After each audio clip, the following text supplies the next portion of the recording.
Okay பிள்ளைகள் வணக்கம்.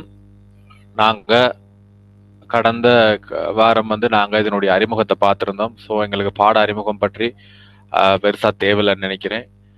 So நாங்க 301 அப்படிங்கிற பகுதியில் இன்றைக்கு நாங்க பார்க்க இருக்கிறது செம்மொழி இலக்கியங்கள் சார்ந்ததுல அகநானூறு என்று சொல்லக்கூடிய அந்த செய்யுளை பார்க்க இருக்கிறோம். அகநானூற்றுல முதல் 10 பாடல்கள் நாங்க பார்க்க இருக்கிறோம். ஸோ அதுக்கு முன்னாடி சங்ககாலம் பற்றியான ஒரு அறிமுகத்தை பார்த்துட்டு நாங்க எங்களுடைய பாடப்பகுதிக்குள்ள போவோம். ஸோ சங்ககாலம் பற்றியெல்லாம் நீங்க நிறைய அறிஞ்சிருப்பீங்க. ஸோ இருந்தாலும் ஒரு சின்ன ஒரு அறிமுகம் சங்ககாலம் பற்றியாக இருக்கும். ஸோ கிட்டத்தட்ட 2000 தொடக்கம் 3000 ஆண்டுகள் பழமையானது என்று சொல்றாங்க எங்களுடைய மொழி. ஸோ மொழி வரலாற்றாசிரியர்கள் மொழியியல் அறிஞர்களுடைய கூற்றுப்படி ஒரு மொழியானது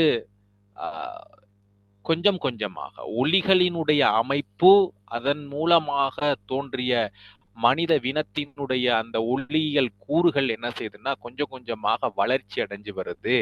டாவின்சியினுடைய பரிணாம வளர்ச்சி கொள்கையின் மூலமாக ஒரு மொழி வளர்ச்சி அடைஞ்சு வருது என்று சொல்லியும், அந்த மொழியை நம்பிக்கை மூலமாக நாங்க எப்படி நம்புறோம்னா சிவன் தான் எங்களுக்கு முதலாக மொழியை கொடுத்தாரு, தமிழ் மொழியை தோற்றுவித்தவர் சிவபெருமான் என்று சொல்லி நம்புறாங்க. ஸோ இந்த சிவன் யாரு அப்படிங்கிற ஒரு கேள்வி நிறைய பேருக்கு இருக்குது. ஸோ ஒரு சிலர் சொல்றாங்க வேற்று கிரகத்திலிருந்து வந்த ஒரு ஏலியன் என்று சொல்றாங்க. அந்த எங்களை விட ஒரு புத்திஜீவியான ஒரு உயிரினம் எங்களுக்கு மொழியை கற்றுத்தந்தது.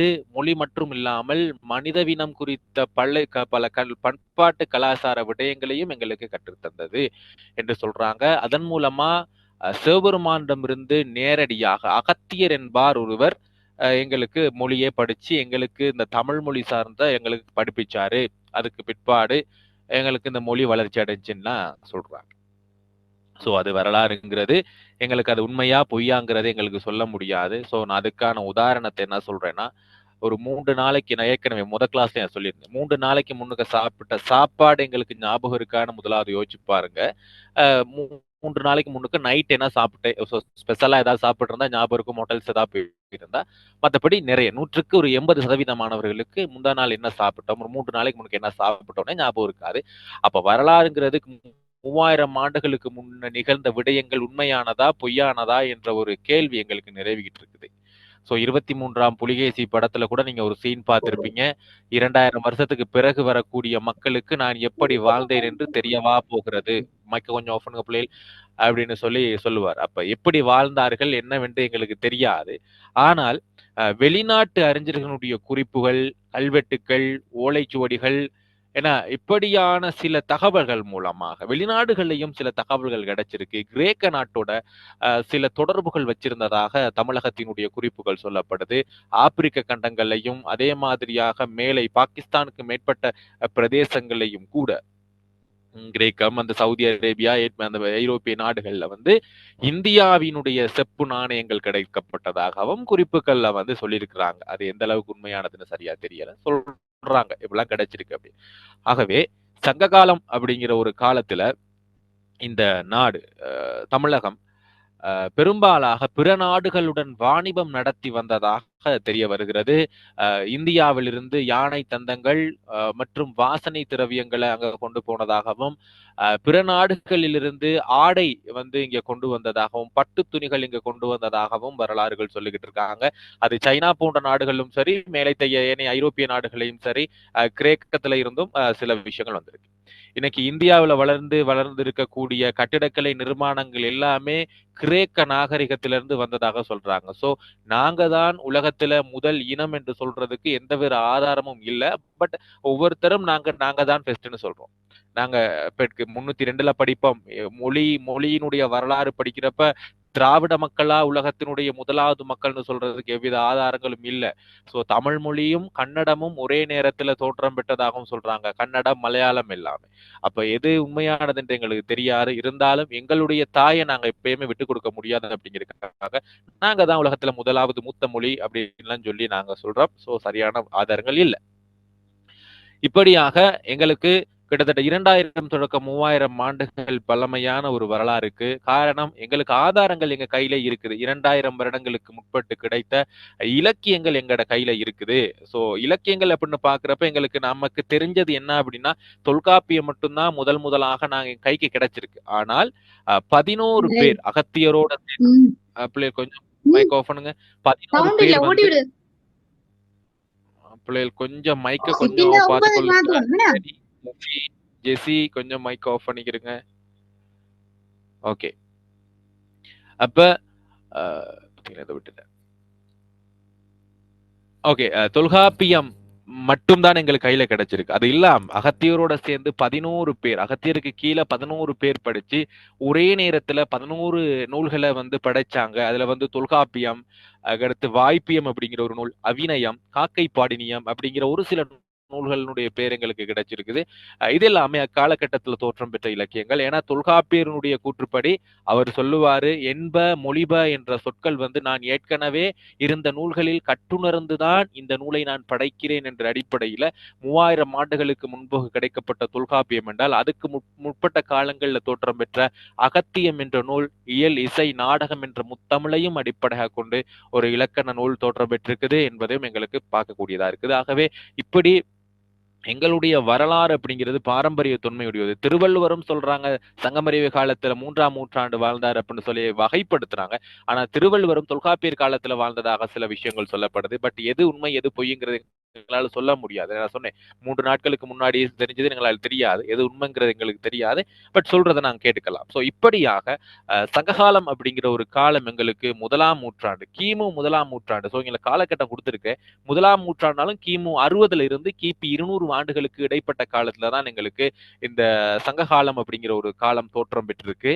அதே நேரம் 280ஆம் ஆண்டுக்கு பிற்பது கிபி 280ஆம் ஆண்டு தமிழகத்துல மிகப்பெரிய ஒரு போர் நடக்குது. அது யாரோடனா அந்த மேலிருந்து வந்த களப்பிரர்களோட ஒரு போர் நடக்கிற 280வது ஆண்டுக்கு பிறகு எங்களுக்கு வந்து அங்க சங்கமறிவு காலம் தோற்றம் பெறுது. அப்படி 280ஆம் ஆண்டுகளுக்கும் கிமு 1ஆம் நூற்றாண்டுக்கும் இடைப்பட்ட காலத்தை நாங்க வந்து சங்ககாலம் என்று சொல்றோம். சோ உங்களுக்கு இங்க கிளியரான போட்டோ ஒன்று விளங்குதுன்னு நினைக்கிறேன். இதுதான் எங்களுக்கு தமிழகத்தினுடைய சோழ நாடு. சோ இங்க கொஞ்சம் பெருசா கொடுத்திருக்காங்க. பட் இது கொஞ்சம் சரியா கொடுத்திருக்காங்க. இங்க பாத்தீங்கன்னா இது சோழ நாடு, தொண்டை மண்டலம் சோழ நாடு. அதுக்கடுத்து இது பாண்டிய நாடு, இங்க சேர நாடு. சோழ, பாண்டிய, சேர நாடுகள் இவ்வாறுதான் எங்களுக்கு அமைஞ்சிருந்துச்சு. சோ இப்படிப்பட்ட இந்த தமிழகத்தை முடிவுடை மூவேந்தர்கள் எங்களுக்கு ஆட்சி செய்யறாங்க. அததான் நாங்க சேரர், சோழர், பாண்டியர் அப்படின்னு சொல்றோம். கிட்டத்தட்ட 300 வருடங்கள் இவருடைய ஆட்சி பரப்புல இருக்குது. வேறு வேறு அரசர்கள் ஆட்சி செய்யறாங்க. அது மட்டும் இல்லாம இந்த 3 அரசர்களும் தனித்து இந்த நாட்டை வந்து ஆட்சி செய்யல. இந்த சாம்ராஜ்யத்தை, தமிழகம் என்று சொல்லக்கூடிய இந்த சாம்ராஜ்யத்தை தனித்து ஆட்சி செய்யாம ஒரு சில குறுநில மன்னர்களை வச்சு ஆட்சி செய்யறாங்க. ஏன்னா மிகப்பெரிய பரப்பு இந்தியா. அந்த இந்தியாவினுடைய பரப்பை ஒவ்வொரு பிரதேசத்தையும் நாங்க போய் நேரடியா பார்க்க முடியாது அப்படிங்கிறனால ஒரு சில குறுநில மன்னர்கள் வந்து ஆட்சி செய்யறாங்க. பாரி, ஓரி, அதியமான், நெடுமான், அஞ்சி அப்படின்னு சொல்லி நிறைய பேர் இருந்தாங்க. பட் எங்களுக்கு ஒரு சில பேர் மட்டும் தான் ஞாபகம் இருக்கு. ஒரு சில பேருடைய பெயர்ல மட்டும்தான் அங்க இலக்கியங்கள் படைக்கப்பட்டிருக்குது. அதனால ஒரு சில பேரை நாங்க ஞாபகம் வச்சுக்கொள்ள முடியும். நிறைய பேர், நிறைய குறுநில மன்னர்கள் வாழ்ந்ததாக சொல்லப்படுது. சோ இப்படியாக எங்களுக்கு ஒரு காலம் தோற்றம் பெறுது. நாங்க கால வகைப்பாட நாங்க படிக்கிறப்ப நாங்க 2ஆக படிப்போம். சோ முதலாவது ஞாபகம் வச்சுக்கிறங்க, இலக்கிய வரலாறு. 2வது இலக்கிய வழி வரலாறு. சோ இது 2க்கும் யாருக்காவது வித்தியாசம் தெரியுமா பிள்ளைகள்? தெரிஞ்சா ஆன்சர் பண்ணுங்க. சோ சார் எனக்கு தெரியும். இலக்கிய வரலாறுனா என்ன, இலக்கிய வழி வரலாறுனா என்னன்னு எனக்கு தெரியும் அப்படிங்கிறவங்க ஆன்சர் பண்ணுங்க. சோ யாராவது தமிழ் டீச்சர்ஸ் இருக்கீங்களா? அதுல தமிழ் டீச்சர்ஸ் யாராவது இருக்கீங்களா? தமிழ் படிப்பிக்கிறவங்க? சோ அவங்களுக்கு பெருசா தெரிஞ்சிருக்கும். ஓகே, பிரச்சனை இல்ல. நாங்க பாப்போம். இலக்கிய வரலாறு அப்படிங்கிறது என்ன அப்படின்னா, இப்ப நாங்க அகநானூறு எடுத்தோம் என்று சொன்னா, அந்த இலக்கியத்தினுடைய வரலாறு எப்படிப்பட்டது? அந்த இலக்கியத்தினுடைய பாவகை என்ன? அந்த இலக்கியம் எத்தனை அடிகளை கொண்டிருக்கிறது? அந்த இலக்கியத்தினுடைய அணிநயங்கள் என்ன? எப்படியாக அந்த இலக்கியம் பற்றி படிக்கிறது இலக்கிய வரலாறு. இலக்கிய வழி வரலாறு அப்படிங்கிறப்ப அந்த இலக்கியத்தின் ஊடாக மக்களினுடைய வாழ்க்கை முறையை படிக்கிறது இலக்கிய வழி வரலாறு. இலக்கியத்தின் ஊடாக உதாரணத்துக்கு ஒரு சங்க செய்யுள்ள வந்து இப்ப நாங்க நீங்க படிக்க போற வண்டு பட ததைத்த என்று சொல்லக்கூடிய அந்த பாடல்ல காதலன் காதலிய விட்டு பிரிஞ்சு போறான், அதுவும் பாலை நிலத்துக்கு பிரிஞ்சு போறான். அந்த காதலன் வருவதற்காக காதலி காத்து கிடக்கிறா. அவன் வந்து பொண்ணும் பொருளும் தேட போறேன்னு சொல்றாங்கிறப்ப அந்த விடயங்களை நாங்க ரசிப்பதற்காக மட்டும் படிக்காமல் அந்த விடயத்தினூடாக நாங்க சங்ககால நில மக்கள் எவ்வாறு வாழ்ந்திருக்கிறார்கள், அவர்களுடைய வாழ்க்கை முறை எவ்வாறு இருந்திருக்கிறது என இப்படியான முழு விவரங்களையும் அறிந்து கொள்ள முடிகின்றது என்றால் அது இலக்கிய வழி வரலாறு என்று சொல்லப்படும். சோ இப்ப நான் கிளியர் நினைக்கிறேன் பிள்ளைகள். கிளியர் அப்படிங்கிறவங்க கொஞ்சம் ஆன்சர் பண்ணுங்க சார். இலக்கிய வரலாறுக்கும் இலக்கிய வழி வரலாறுக்கும் எனக்கு கிளியர் ஆயிருச்சு. ஆன்சர் பண்ணுங்க பிள்ளைகள் கொஞ்சம். ஓகே ஃபார் ஓகே எல்லாருமே கிளியர். ஓகே எல்லாருமே பார்ட்டிசிபேட் பண்ணுங்க பிள்ளைகள். அப்பதான் நாங்க கிளாஸ கொண்டு போக முடியும். சோ கொஞ்சம் ஆன்சர் பண்ணுங்க. நீங்க மைக் கவுண்ட் பண்ணாடியும் பரவாயில்ல, இல்லாட்டி செட் பண்ணலாம். சோ ஓகே திரும்ப சொல்லுங்க. ஓகே நான் அமர்க சொல்றேன். சோ இப்ப 2 இருக்குது. இலக்கிய வரலாறுங்கிறது இப்ப அகநானூறு அப்படின்னு பாக்குறோம். சோ இங்க பாருங்க, நான் கீழே சில விஷயங்கள் கொடுத்திருக்கிறேன். சோ அகநானூறு பத்தி நம்ம படிக்கிறப்ப அகநானூறுங்கிறது 13 அடிகள்ல இருந்து 31 அடி சிற்றலையும் பெரிய பேரலையும் கொண்ட ஒரு நூல். அதே மாதிரி அதை நாங்க 3ஆ பிரிக்கலாம். கலிற்றியான நிறை, மணிமலை படலம், நித்தில கோவை அப்படின்னு பிரிக்கலாம். அடுத்து 1, 3, 5 என்று ஒற்றை எண்கள்ல போறது எல்லாமே பாலைத்திணை சார்ந்த பாடல்களும், 10, 20 என்று போறது எல்லாமே நெய்தல் திணை சார்ந்த பாடலும் இப்படின்னு சொல்லி யார் யார் பாட்டு படிச்சிருக்கிறா, என்ன அணிநயம் பயன்படுத்தப்பட்டிருக்கு, ஏன்னா இப்படியாக ஒரு நூல் பற்றி படிக்கிறது இலக்கியம். ஒரு இலக்கியத்தினுடைய வரலாறை படிக்கிறது. அகநானூறு என்ற இலக்கியத்தை மட்டும் படிக்கிறது இலக்கிய வரலாறு. இலக்கிய வழி வரலாறுங்கிறது இந்த அகநானூற்றின் ஊடாக அங்கு வாழ்ந்த மக்களினுடைய வரலாறை படிக்கிறது இலக்கிய வழி வரலாறு. இப்ப விளங்குனிச்சா பிள்ளைகள்? சோ விளங்குனிச்சா? யாரு போட்டிருந்தா? அஃப்ரா கிளியர் போட்டிருக்கீங்க. திரும்ப சொல்லுங்க. S23 போட்டிருக்கீங்க. கிளியரா? அப்ப ஓகே இப்ப நாங்க பாடப்பகுதிக்குள்ள போயிடலாம். சோ நாங்க சங்ககாலம். Okay okay sir. ஓகே சங்ககாலம் அப்படிங்கிற நிலப்பகுதிக்குள்ள போக போறோம். சோ நீங்க ஐந்திணை படிச்சிருப்பீங்க. சோ யாருக்காவது சொல்ல முடியுமா பிள்ளைகள் ஐந்திணை என்னென்ன இருக்குன்ட்டு? ஒழுக்கங்கள் நாங்க பார்க்க போறோம்.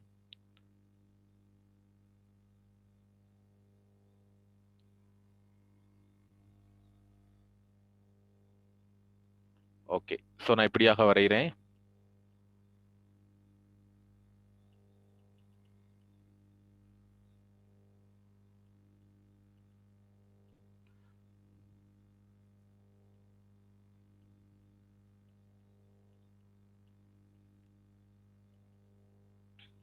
ஓகே இப்போ உங்களுக்கு நான் ஒரே போட்டோவில் அவ்வளோத்தையும் விளங்கப்படுத்துறேன் பிள்ளைகள். முதலாவது பாத்துக்கிறேங்க. சங்ககால நாங்க பொருள் மரபை நாங்க பாக்குறப்ப சங்க காலத்துல வந்து ஒரு பாடல் தோற்றம் பெறுதுன்னு சொன்னா முழுமையாக ஒரு இலக்கியத்தை ஒருத்தர் படைச்சாராங்கிறது சந்தேகமானதுதான்.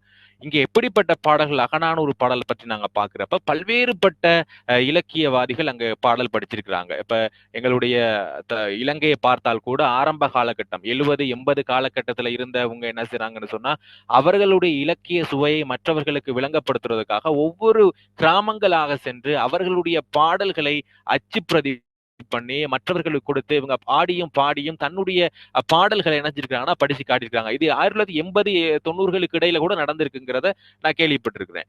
சோ இப்படிப்பட்ட இந்த காலகட்டம் இல்லாம 2000 வருடங்களுக்கு முன்னாடி தன்னுடைய இலக்கிய செழுமையை மற்றவங்களுக்கு விளங்கப்படுத்தணும் அப்படிங்கிறதுக்காக ஓலைச்சுவடிகள்ல தன்னுடைய இலக்கியங்களை எழுதி மக்களுக்கும் மன்னனுக்கும் தன்னுடைய இலக்கியங்களை என்ன செஞ்சாங்கன்னு சொன்னா பறைசாற்றினாங்க, தன்னுடைய திறமையை வெளிப்படுத்தணும் அப்படிங்கிறதுக்காக. அது மட்டும் இல்லாம அந்த கவிதைகள் அவங்களுக்கு என்ன இருக்குன்னு சொன்னா செல்வங்களை ஈட்டி தரக்கூடிய ஒரு இதாகவும் இருந்துச்சு. அவங்க தனிப்பட்ட தொழிலாகவும் கூட இருந்திருக்கு. இப்படியாக ஒவ்வொரு கிராமங்களையும் தோற்றம் பெற்ற இலக்கியங்களை ஒன்றாக சேர்த்துதான் என்ன செய்யறாங்கன்னு சொன்னா இலக்கியங்களை பிற்பட்ட காலத்துல தொகுக்கிறாங்க. அப்படி தொகுக்கப்படுகின்ற பொழுது அகத்திணை சார்ந்து வர்றது எல்லாமே நாங்க இந்த அகநானூற்றுக்குள்ள வர்றதையும் புறத்திணை சார்ந்து வர்றது புறநானூற்றுக்குள்ளையும் நாங்க அங்க வகைப்படுத்துறாங்க. அப்படி அகத்திணைக்குள்ள வர்றதையுமே பாலைத்திணை சம்பந்தமாக படிக்கப்பட்டது எல்லாத்தையுமே பாலைத்திணை சார்ந்தது இது எல்லாமே பிரிதல் தான் அப்படிங்கிறத வகைப்படுத்துறாங்க. சோ உங்களுக்கு கொஞ்சம் கொஞ்சம் போக போக புரியும் எப்படி வகைப்படுத்துறாங்க அப்படிங்கிறது. சோ அதே நிலத்துல வச்சு அந்த பாட்டு எழுதப்படல. நல்லா விளங்கிருங்க.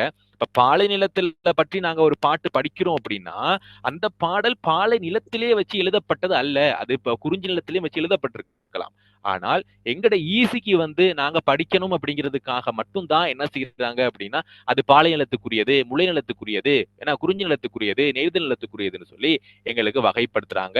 சோ நாங்க அத அத ஞாபகம் வச்சுக்கிட்டு பார்ப்போம். இப்ப